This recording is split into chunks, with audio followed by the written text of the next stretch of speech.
శివాయ గురవే నమః. జ్ఞానక్షమయుడు ప్రేక్షకులందరికీ కూడా స్వాగతం. ధ్యాన ప్రాప్తికి సంబంధించి మరొక చాలా శక్తివంతమైనటువంటి మంత్రము నేను మీకు తెలియజేస్తాను. ఈ యొక్క మంత్రము ఏ విధంగా చేయాలి అనంటే, ఏదైనా సరే ఒక శుక్రవారం నాడు ఈ యొక్క సాధనని మొదలుపెట్టండి.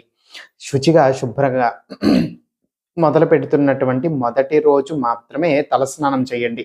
శుక్రవారం నాడు ఆడవాళ్ళైనా చేయొచ్చు, మగవాళ్ళైనా చేయొచ్చు. స్నానం అనేటువంటిది ఆచరించిన తర్వాత మీ యొక్క పూజా మందిరంలో లేకపోతే మీ యొక్క గదిలో మీరు ఎక్కడ కూర్చుని జపం చేయాలనుకుంటున్నారో ఆ యొక్క స్థానంలో కాస్త గంధము నీళ్లు కలిపి ఆ యొక్క నేల మీదన అలికండి.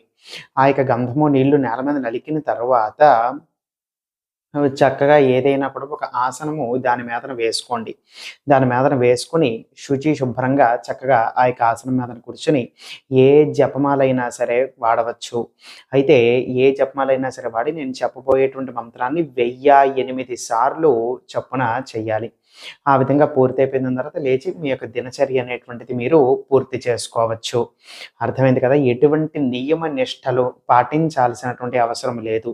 ప్రతిసారి ప్రతిరోజు ఏ విధంగానైతే మీ దినచర్య నడుస్తూ ఉంటుందో, గృహస్థులైన అవ్వచ్చు, బ్రహ్మచారులైన అవ్వచ్చు, ఎవరైనా సరే ఏ విధంగానైతే మీరు ఉంటారో అదే విధంగానే రోజంతా కూడా కానించేసేయచ్చు. తరువాత రోజు మళ్ళీ ఈ విధంగా జపం అనేటువంటిది చేసుకోండి. కనీసము ఒక 11 నుంచి లేదా ఇంకా తీవ్రమైనటువంటి ఆర్థిక ఇబ్బందులు ఉన్నట్లయితే గనక 21 రోజుల వరకు అయినా కూడా కనీసము చేయండి.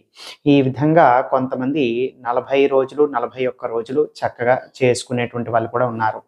41 రోజుల వరకు కూడా మీరు ఇదే విధంగా చేస్తే మీ యొక్క జీవితం అనేటువంటిది పూర్తిగా మారుతుంది. అతి ఉన్నతమైనటువంటి ధన సంపాదన మీకు కలుగుతుంది. ధన సంప్రాప్తం అనేటువంటిది చాలా అద్భుతమైనటువంటి రీతిలో మీకు జరుగుతుంది. మీకు జీవితమే మారిపోతుంది. ఎటువంటి లోటుపాట్లు కూడా లేకుండా సకల ఐశ్వర్యాలు, ధన సంపాదన అంతా కూడా పొందుతారు. ఇప్పుడు ఇదే సాధన ఇంకా కూడా శక్తివంతంగా అది పని చేయాలి అద్భుతంగానంటే గనక ఇదే శుక్రవారం నాడు స్నానం అనేటువంటిది ఆచరించి కూర్చోమని చెప్పాను కదా. కాకపోతే ఈ యొక్క పని అంతా కూడా అర్ధరాత్రి చేయవలసి ఉంటుంది. రాత్రి 11:30 నుంచి ఇంకా 1:30, 2 అనుకోండి.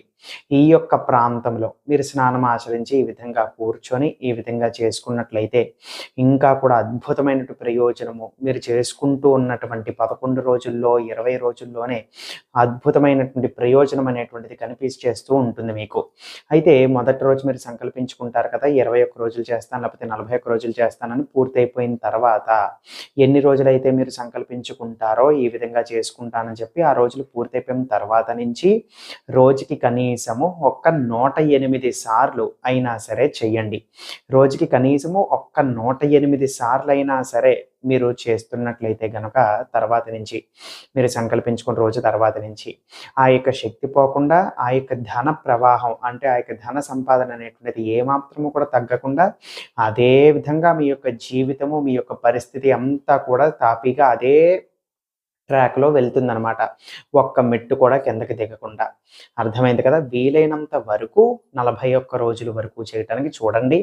ఎందుకంటే ఆ విధంగా చేస్తే గనక జీవితము అద్భుతంగా మారిపోతుందనమాట. ఈ యొక్క మంత్రానికి అటువంటి శక్తి ఉంది. అయితే ఆ యొక్క మంత్రం ఏమిటో తెలియజేసి ఈ యొక్క వీడియో అనేటువంటిది ముగిస్తాను. అయితే గుర్తుపెట్టుకోండి, గంధం అనేటువంటిది అలికి దాని మీద ఆసనం వేసుకుని దాని మీద కూర్చొని చెయ్యాలి ఈ యొక్క సాధన. మీరు పూర్తి అయిపోయిన తర్వాత కావాలంటే దాన్ని తుడిచేసుకోవచ్చు, కడిగేసుకోవచ్చు. మళ్ళీ మరుసటి రోజు మీరు చేసుకునేటప్పుడు మళ్ళీ గంధాన్ని అలికి మళ్ళీ ఆసనం వేసుకుని కూర్చునే చెయ్యాలి. కానీ ప్రతిరోజు ఇంకా తలస్నానం చేయక్కర్లేదు. సాధారణమైనటువంటి ఒంటి స్నానం అనేటువంటిది చేసి కూర్చోండి. కానీ గంధం అలికి దాని మధ్యలో కూర్చోవటం అనేటువంటిది మాత్రం చాలా ముఖ్యము. ఆ యొక్క మంత్రం అనేటువంటిది తెలియజేస్తున్నాను. ఓం వసుధాత్రియై స్వాహ. మళ్ళీ చెప్తున్నాను. ఓం వసుధాత్రియై స్వాహ. ఇది ఆ యొక్క మంత్రము. సర్వే జనా సుఖినో భవంతు. శివార్పణమస్తు.